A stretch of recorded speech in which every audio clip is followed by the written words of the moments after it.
Hi everyone, how's it going? Welcome back to another installment of Overkill Reviews, BangerTV's weekly heavy metal review show. I'm Dylan Gowan. Normally I review progressive metal albums on this channel, but yeah, it's it's been a while.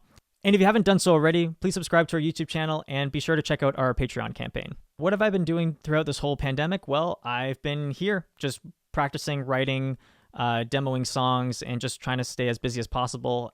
And I also graduated university. Super happy to be done my my education, but they haven't given me my degree yet. But they did give me this really cool hat. Whoa! His legendary crew could sail that ship to hell and back. There's nothing they can't do. He killed the mighty terror squid, the greatest man who ever lived. He beat the Vikings in a bloody war. Meet your dad and smell your more. Fatty Boss, he's a fearsome pirate. Fatty Boss, he's the scourge of the seas.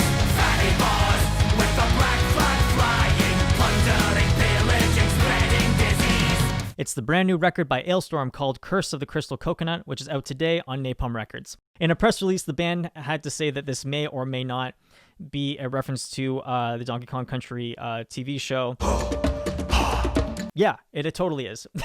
There's a ton of references of the video games and the TV show embedded in the album's artwork. In the middle, you can see the crystal coconut. In the bottom left-hand corner, you can see a decaying Donkey Kong with the tie still wrapped around his skeletal remains. You see some of the enemies, like kind of crocodile pirate guys behind him in the background. And of course, you see the Donkey Kong logo behind one of the pillars. So it was really interesting seeing all these different Easter eggs, and this is definitely their best album artwork, I'd say. But we're here to talk about the music, not to talk about Alestorm's potential future lawsuits with Nintendo. So if you don't know who Alestorm are, let me tell you a little bit about them.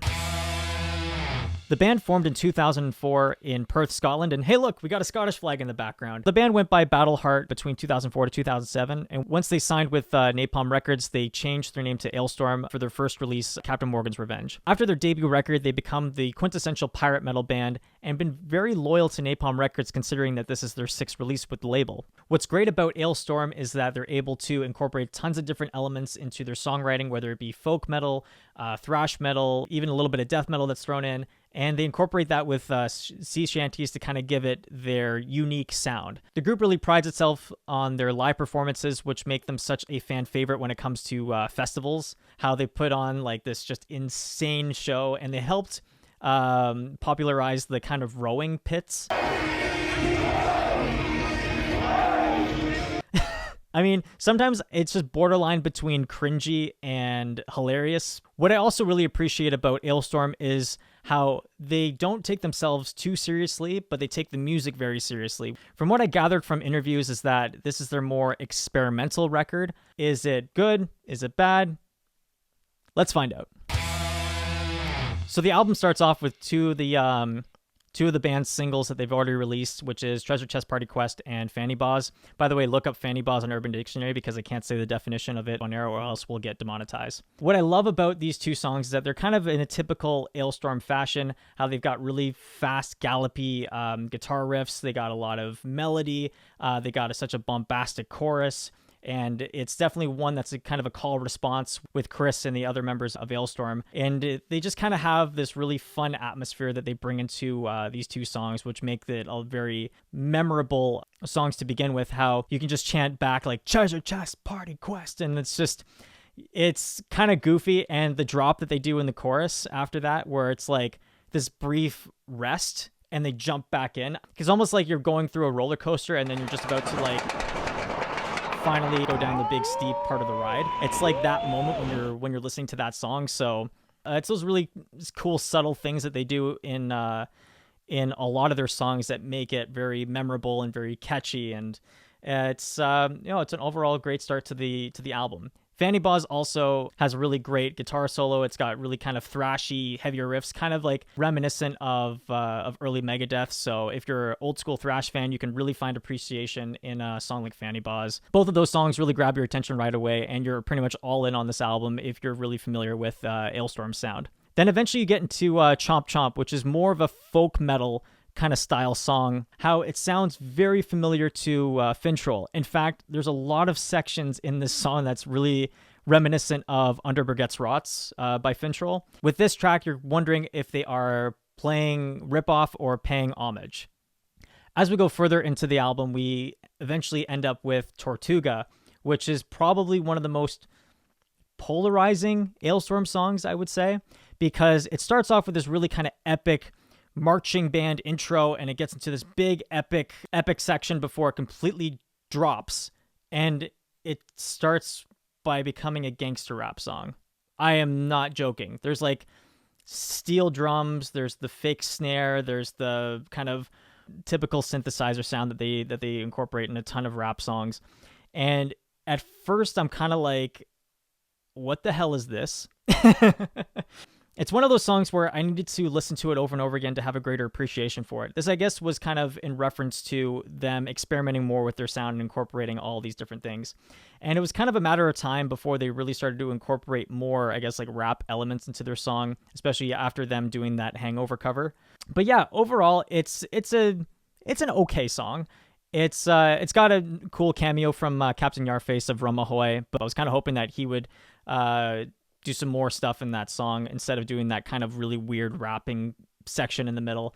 But then after that one, we get into Zombies Ate My Pirate Ship, which of course is a parody named after Zombies Ate My Neighbor, that old video game. This one has a heavy emphasis on groove, how they have the syncopated guitars with the double kicks. It's a complete headbanging track and just is able to incorporate all these different elements together that creates a really memorable song, how it just has this really intense part, then it gets really mellow, and then it comes back into a groovy section, and the brass really adds a nice layer to it. The violin on a lot of the softer sections adds a nice dynamic flow to the song. It's really cleverly written. The melody is stuck in your head over and over again, and plus the storyline behind the song is hilarious, how it's just about a zombie going on a pirate ship, eating all the crew, eating the ship itself, and then going on to the next one, and this guy's just trying to get revenge. Another notable highlight has to be one of the shortest songs on the album. It's only about 1 minute and 15 seconds long, which is called Shipboat. And to me, it's kind of like the sequel to Fucked With an Anchor from the last record. I was literally cry laughing the first time I heard this song. The opening part of the song starts off with, "Your pirate ship can eat a bag of dicks." And that pretty much sets up the entire rest of the way of the song. Oh, God. Another big highlight has to be the sequel to Wooden Leg, which is Wooden Leg Part 2, The Woodening. Wooden Leg Part 2 is an orchestral symphonic metal song. It doesn't even sound like an Alestorm song. It sounds like something from like Flesh God or from Dimmu Borgir or Septic Flesh. It's kind of in that same vein, but with a heavy pirate theme. How it's got crazy blast beats, fast riffing, epic orchestrations, and it really has this really cool and funny storyline. After having this kind of crazy orchestral parts and all this intensity stuff, it goes right back to referencing the old song that it's based off of, like Wooden Leg Part 1. The album caps off with Henry Martin, which is kind of the it's a sea shanty kind of style of song. Very similar to Nancy the Tavern Wench. It's a decent song. It's still a fun track, but it's like, it feels like they've rewritten that kind of style of song over and over again, which brings me to what I didn't like about this record. I still think there's a couple of songs on this record that didn't really need to be included, and didn't really elevate the experience of listening to this record. While it was a kind of a cool idea to do a cover of one of the villain songs off of the Donkey Kong Country TV show, it kind of comes off a bit.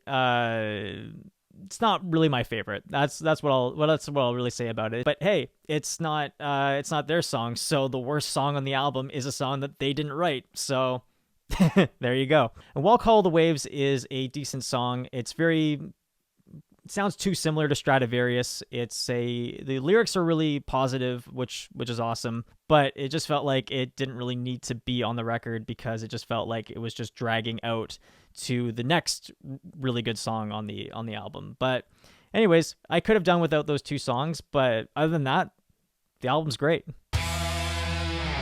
So what do I think of Curse of the Crystal Coconut? Well, I think it's a very strong release by Alestorm. And yeah, even though I said earlier in the review that I found Tortuga to be an okay song, it feels like it's one of those tracks that I just enjoy more and more. I'd say if you're listening to Tortuga, give it more than 4 or 5 listens. Maybe it requires 8 to really kind of get it. But the rest of the record is great. It's got really memorable hooks, riffs, lyrics. It's a fun record. It's definitely a one that we needed throughout this quarantine. So Curse of the Crystal Coconut is a great record. You should check it out. That's why I'm going to give it 4 out of 5 skulls. So I wanted to end this video by doing something a little bit different. Normally when we end off videos, we talk about the latest releases. So you should definitely check out the latest Caligula Horse record because it's freaking great. And the latest Clitoris EP, which is hilarious and awesome. I wanted to end off this video by recommending you guys some really cool pirate metal records that I know you will enjoy if you're a fan of Alestorm. First off, we have the second album by Swashbuckle, which is called Back to the Noose, which came out in 2009 on Nuclear Blast. Then we have the self-titled release of Dead Crew of Oddwood's second album, Rocktopus, which came out in 2010. We have also the quote-unquote pioneers of pirate metal. To me, they sound more heavy metal, but we have to include them anyways. Running Wild with their album Under Jolly Roger, which came out in 1987 on Noise Records. And finally, we have Rumahoy's 2018 release, The Triumph of Piracy, which came out on Napalm Records. Thank you so much for watching, everybody. Did you like Alestorm's new record? Did you hate it? Were you indifferent about it? I, for one, thought it was really good. So until next time, I'll see you guys later. Who killed the mighty terror squid? The greatest man who ever lived. Who beat the Vikings in a war?